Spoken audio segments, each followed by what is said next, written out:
Bonjour. Je vais vous présenter les services d'accès aux données à des fins de recherche à l'ISQ. Alors, de quelle façon on peut collaborer avec les chercheurs en santé et sécurité au travail à réaliser des projets de recherche qui vont, dans le fond, améliorer les connaissances dans ce domaine-là.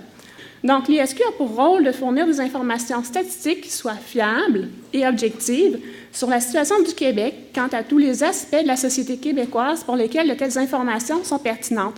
Donc, il est le responsable de la réalisation de toutes les enquêtes statistiques d'intérêt général. Alors, c'est pour ça qu'on a beaucoup d'enquêtes disponibles à l'ISQ.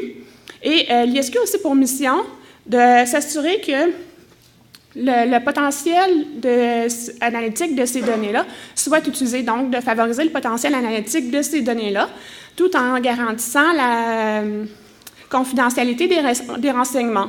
De là, l'importance de notre service d'accès aux données à des fins de recherche.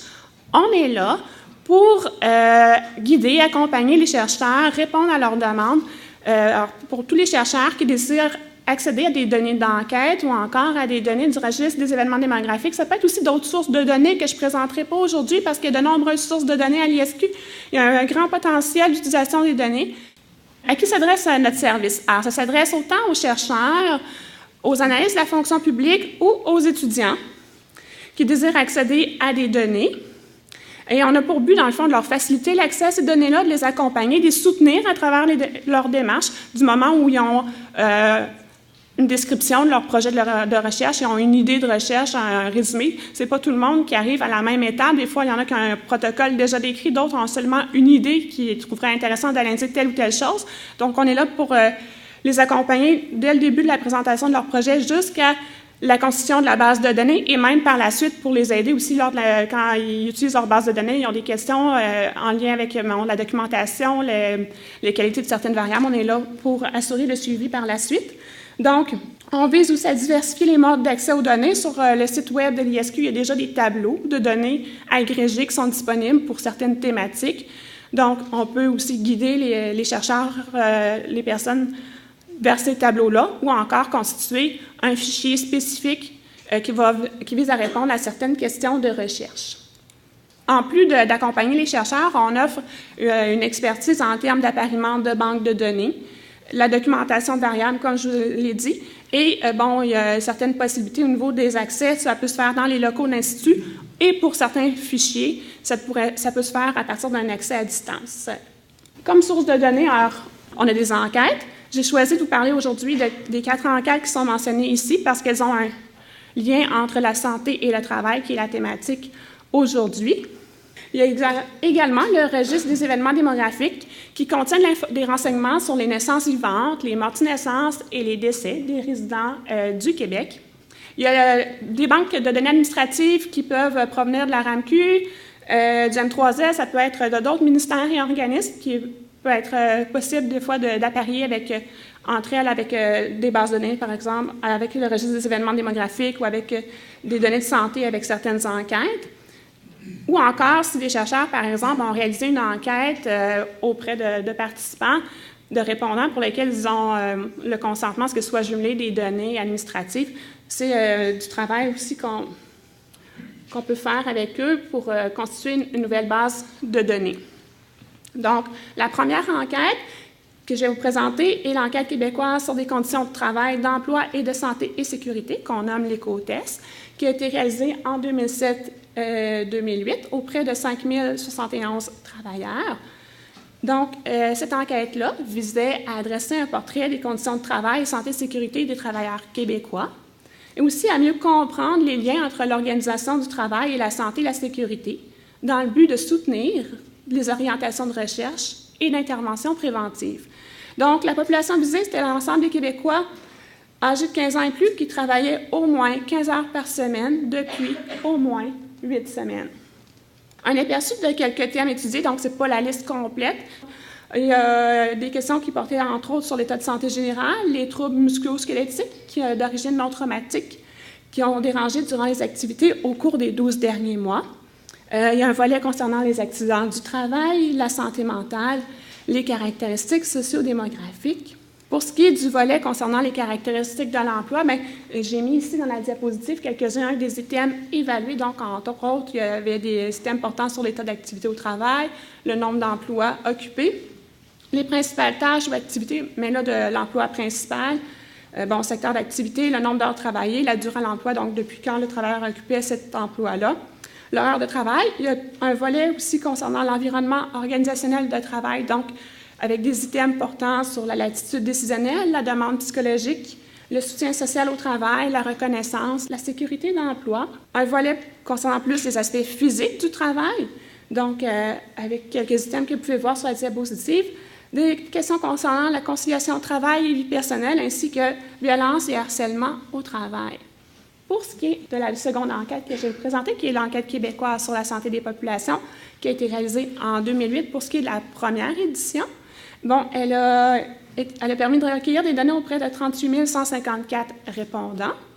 La population visée était les personnes âgées de 15 ans et plus qui vivent en ménage privé au Québec, donc étaient exclues de l'étude les personnes vivant dans un ménage collectif, celles vivant sur une réserve indienne, ainsi que les régions socio-sanitaires du Nunavik et des Terres Cris et de la baie James, qui sont les RSS 17 et 18. C'est assez fréquent quand même dans les enquêtes de population générale comme ça que ces RSS-là soient exclus. Il y avait également un volet concernant les enfants âgés de 3 à 14 ans. Donc, le QSP avait comme pour objectif de combler certains besoins d'information prioritaires à l'échelle du Québec, mais aussi à l'échelle de ces régions, sur l'état de santé de la population et de ses déterminants. Et il y avait un volet aussi de suivre l'évolution dans le temps de certains indicateurs de santé chez la population enquêtée. Donc, comment? Mais c'est par des enquêtes récurrentes. Donc, ce n'est pas une étude longitudinale, mais c'est une étude transversale avec des enquêtes récurrentes dans le temps. Donc, il y a une deuxième édition qui est à venir pour le QSP. Alors, quelques thèmes étudiés. Encore là, la perception de l'état de santé, la santé mentale, c'est un thème qui est repris dans quelques enquêtes en santé. Donc, il y a des items évaluant la détresse psychologique, les idées suicidaires, les blessures et les troubles musculo-squelettiques qui ont dérangé les activités durant les 12 derniers mois. Quelques questions concernant certaines habitudes de vie, comme la consommation de tabac, de drogue, les caractéristiques sociodémographiques. Il y avait quelques items concernant le statut d'emploi, le type d'emploi, le nombre d'heures travaillées, les principales tâches ou activités de travail. Encore ici, il y avait une section portant sur l'environnement organisationnel du travail, mais il y a moins de questions que pour les côtés. Ça, c'est une échelle abrégée qui a été utilisée pour le QSP 2008. Il y avait également aussi une section portant sur l'aspect physique du travail, quelques items concernant les caractéristiques physiques et conditions ambiantes du travail, et vraiment une section par rapport aux troubles musculo-squelettiques qui ont dérangé durant les 12 derniers mois. On n'a pas seulement des enquêtes portant sur la population adulte ou les gens âgés de 15 ans et plus, il y a également des enquêtes qui sont disponibles qui concernent les jeunes. Donc, il y a entre autres l'enquête québécoise sur la santé des jeunes du secondaire qui a été réalisée dans 470 écoles publiques et privées au Québec et auprès de 63 196 jeunes qui ont répondu à l'enquête. La population visée, c'était les jeunes de la première année à la 5e année du secondaire qui étaient inscrits au secteur des jeunes dans les écoles de 16 régions socio-sanitaires au Québec. Donc, encore comme le QSP, il y avait les régions socio-sanitaires du Nunavik et des Terres Cris de la baie James qui étaient exclues pour cette enquête-là. Étaient exclus aussi les centres de formation professionnelle, les écoles autochtones, les écoles composées d'au moins 30 de personnes handicapées ou en difficulté d'adaptation ou d'apprentissage. Alors, cette enquête avait pour objectif d'alimenter les plans de surveillance en contribuant à dresser un portrait de l'état de santé physique, mental et psychosocial des jeunes et de leurs habitudes de vie. Donc, on voulait combler des besoins d'information prioritaires sur l'état de santé et de bien-être des jeunes et de leurs déterminants. Il y avait aussi comme objectif de guider des actions ou des interventions visant à améliorer leur santé et leur bien-être. Et comme pour le QSP 2008, il y avait un volet aussi de suivre, un objectif de suivre l'évolution dans le temps de certains indicateurs de santé chez les jeunes. Donc, encore là, c'est une enquête qui est récurrente. Au niveau des thèmes étudiés, il y a la perception de l'état de santé, la santé mentale, santé respiratoire, quelques habitudes de vie comme la consommation d'alcool, de tabac, de drogue, les activités physiques, de transport et de loisirs, l'environnement scolaire, les caractéristiques démographique. Pour ce qui concerne la section portant sur le travail, l'enquête faisait référence à l'emploi actuel. Donc, ça demandait aux jeunes si actuellement il occupait un emploi, en fait, s'il avait actuellement un travail rémunéré ou un travail sans salaire pour l'entreprise familiale, quel était le nombre d'heures travaillées par semaine, le type d'emploi principal occupé. Donc, plus santé, sécurité au travail. Alors, il y avait une question qui demandait aux jeunes s'ils avaient reçu des consignes ou un entraînement sur la sécurité ou les dangers avant de commencer son travail et s'ils avaient été blessés en faisant ce travail ou failli ou passé proche d'être blessés en effectuant son travail. Comme dernière enquête que je vous présente, alors, il y a l'étude longitudinale développement des enfants du Québec, qui est l'ELDEC, ou qu'on nomme des fois « J'y suis, j'y serai ». C'est vraiment celle-ci, c'est une enquête longitudinale, donc les enfants ont été suivis dans le temps. L'enquête a commencé en 1998. La population ciblée, c'était les enfants nés en 1997-1998 de mères résidents au Québec. Et l'enquête se poursuit, les enfants sont maintenant rendus au secondaire, sont rendus à environ âgés de 15 ans. La dernière collecte a eu lieu en 2013. Depuis 1998, la thématique du travail est présente dans cette enquête-là, mais à ce moment-là, c'était le travail des parents. Maintenant que les jeunes sont rendus en âge de travailler, il y a un thème qui a été élaboré sur le travail des jeunes en étroite collaboration avec les gens de l'IRSST. Donc, pour cette enquête-là, toutes les données, sauf la collecte qui a eu lieu en 2013, sont déjà disponibles à notre centre d'accès aux données à l'ISQ qu'on nomme le CADRIS. On n'a pas juste des données d'enquête, on a aussi des données qui proviennent des données administratives. Alors, on a le registre des événements démographiques qui contient, entre autres, des informations, des renseignements sur les naissances et les morties de naissance des femmes résidant au Québec. Donc, à quoi pourraient servir ces données-là? Si, par exemple, on combine ces données-là avec des données provenant d'autres sources, ça pourrait être, par exemple, pour répondre à une question de recherche visant à déterminer si les femmes exposées à certaines conditions spécifiques d'emploi sont plus à risque de donner naissance prématurément à un enfant ou donner naissance à un enfant de faible poids pour l'âge gestationnel ou encore d'être plus à risque d'avoir une mortie de naissance. Donc, en combinant des données comme ça, chez des naissances ou des morties de naissance, avec des données d'autres sources, on pourrait répondre à certaines questions de recherche tout en considérant les limites des différentes bases de données. Donc, il y a les variables que j'ai mis ici, ce n'est pas les variables complètes encore là, c'est un aperçu, c'est peut-être plus fréquemment demandé par les chercheurs là, quand ils nous adressent des demandes. Il y a également des informations pour les décès. Au niveau renseignement géographique, on a le code postal à 6 positions, donc ça permet de faire certains découpages géographiques quand même assez intéressants pour les projets de recherche. Ça, c'est quelques-unes des sources de données que je vous ai présentées. Maintenant, on a comme développer un service. Bien, on a un service d'accès aux données à des fins de recherche, mais à l'intérieur de ça, on a ce qu'on appelle l'outil EPSEM, là, qui est en fait un service. Cet outil-là a été développé conjointement avec des chercheurs, avec des différents ministères et organismes et avec l'Institut, tout en respectant les exigences de la Commission d'accès à l'information. Donc, en fait, c'est une expertise en termes d'appariement de banque de données qui a été développée. On peut apparier des fichiers qui n'ont pas d'identifiant unique entre eux. Et ça permet aussi de réutiliser, dans le fond, le potentiel des différentes banques de données qui sont disponibles. On respecte des processus rigoureux qui garantissent des conditions d'éthique, de protection des renseignements personnels et de confidentialité de l'information. En fait, qu'est-ce qu'on est dans notre service? On est vraiment un lien entre le chercheur et les différents intervenants qui vont venir à créer le fichier de recherche. Donc, le chercheur nous communique, dans le fond, son idée, son projet de recherche. On fait un lien avec les personnes qui ont travaillé, par exemple, sur les spécialistes de contenu des enquêtes à l'Institut, les statisticiens, les gens qui travaillent dans les autres ministères et organismes, la Commission d'accès à l'information. On est vraiment un intermédiaire pour essayer de faciliter le travail des chercheurs parce que c'est des démarches qui ne sont pas toujours faciles, qui sont lourdes, qui, des fois, peuvent être pénibles pour certains. Donc, on est là pour essayer de faciliter et soutenir les chercheurs dans leurs démarches. Donc, pour ce qui est des fichiers à apparier entre eux, il y a différentes possibilités. Ça dépend, dans le fond, de la qualité de l'information aussi qui est présente, des variables qui sont présentes dans les fichiers qu'on veut apparier. Donc, parfois, on peut faire un appariement déterministe, qui est un appariement basé sur la comparaison exacte d'une combinaison de variables. Donc, si on a des variables communes aux deux fichiers qui sont fiables, surtout si on a un identifiant unique qui est fiable entre les différents fichiers, on peut procéder ainsi. Mais d'autres fois, on va on va privilégier en fait l'appariement probabiliste.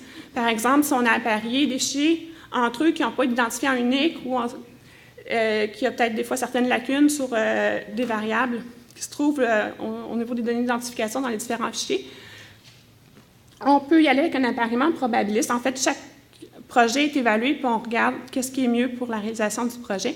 Donc, ce type d'appariement-là est basé sur une méthode qui permet de tirer profit du pouvoir discriminant de chacune des variables. Donc, on essaie de tirer le maximum des renseignements d'identification qui sont disponibles de part et d'autre dans les fichiers qu'on veut apparier. Donc, encore là, il est possible d'apparier l'information provenant de différentes sources, données d'enquête, le registre d'événements démographiques, d'autres banques de données administratives ou d'autres données d'autres sources. Alors, si on y va avec les enquêtes que j'ai présentées aujourd'hui, qu'est-ce qui peut être fait en termes d'appariement?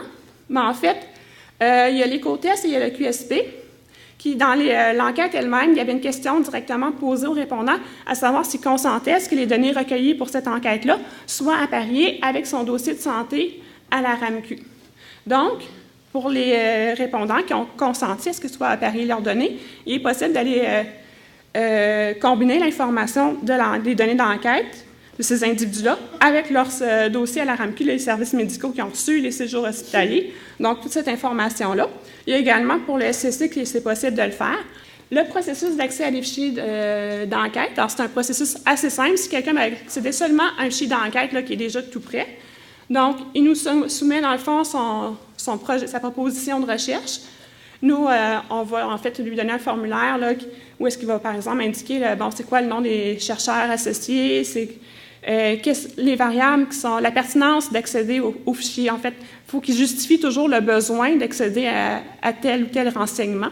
C'est toujours important, la justification du besoin. On va analyser cette demande-là en équipe. En fait, on a toujours des experts de contenu, des statisticiens. Donc, ça passe par un comité d'examen à l'Institut. Il y a une entente, si le projet, en fait, est jugé faisable, réalisable, il y a une entente qui est signée avec le chercheur, entre le chercheur et l'Institut, avec un engagement à la confidentialité. Une fois que l'engagement à la confidentialité est signé, le chercheur peut accéder aux fichiers, soit dans nos locaux, au CADRIS. Là, en fait, il y a au CQSS à Montréal, qui est un laboratoire du CADRIS. Il y a des locaux aussi à Québec. Et dans certains cas, il y a possibilité d'accéder à certaines données d'enquête à distance. Ce sont des fichiers qui sont masqués contre l'identification involontaire, donc un léger masquage qui est appliqué sur le fichier. C'est pour certaines enquêtes seulement. À chaque fois que les chercheurs vont vouloir sortir l'information des tableaux pour diffusion, donc ils vont vouloir les sortir de l'environnement de l'ISQ. Là, à ce moment-là, on va devoir s'assurer que tous les tableaux à sortir respectent les règles de confidentialité de l'Institut. Donc, c'est vraiment juste pour les tableaux qui servent pour la diffusion que les chercheurs veulent sortir de l'environnement et non pas pour les tableaux intermédiaires sur lesquels ils travaillent à l'intérieur même de l'environnement. Pour l'accès à des fichiers combinant l'accès à un fichier de recherche constitué à partir de données provenant de différentes sources, c'est un processus similaire, mais auquel s'ajoutent certaines étapes. Par exemple, au début, le chercheur nous transmet encore sa proposition de recherche. On va analyser la recevabilité, la faisabilité de la demande. On va vérifier la disponibilité des données, comme je disais, avec les différents intervenants, en fait, avec les différents organismes détenteurs de données. Mais aussi, il y a une portion évaluation des coûts, parce que là, ça nécessite plus de travail. Il y a tout le travail d'appariement, de constitution de fichiers de recherche, donc il y a des coûts associés à ça à ce moment-là. On va collaborer avec le chercheur pour demander les autorisations requises, l'autorisation à la Commission d'accès à l'information aux détenteurs de données. Ça passe également par un comité d'éthique à l'Institut qui va donner son avis. Encore là, il y a une entente contractuelle signée avec le chercheur. Il y a appariement des fichiers, donc l'information nous est transmise de façon sécuritaire. Les fichiers sont appariés entre eux et c'est seulement dans un second temps qu'on va constituer le fichier de recherche. Il y a aussi toujours, en fait, un rapport méthodologique au niveau de l'appariement qui a été effectué et au niveau aussi de la documentation des données. Donc, on s'occupe de fournir la documentation nécessaire à la compréhension des données puis à leur qualité.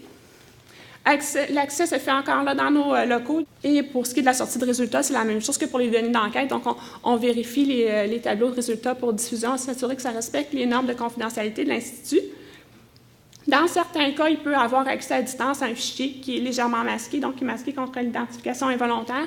Ça dépend des projets. C'est en fait, tout ça est analysé là, au moment où est-ce que le chercheur nous transmet sa demande. En terminant, un exemple de projet qui a été réalisé, qui n'est pas en lien avec la santé et la sécurité au travail, mais qui a donné lieu à une publication qui a été reprise dans au-dessus d'une centaine de médias à travers le monde. Donc, il y a un chercheur qui s'intéressait à savoir si les femmes nées prématurément ont plus de complications de grossesse que celles qui ne sont pas nées prématurément.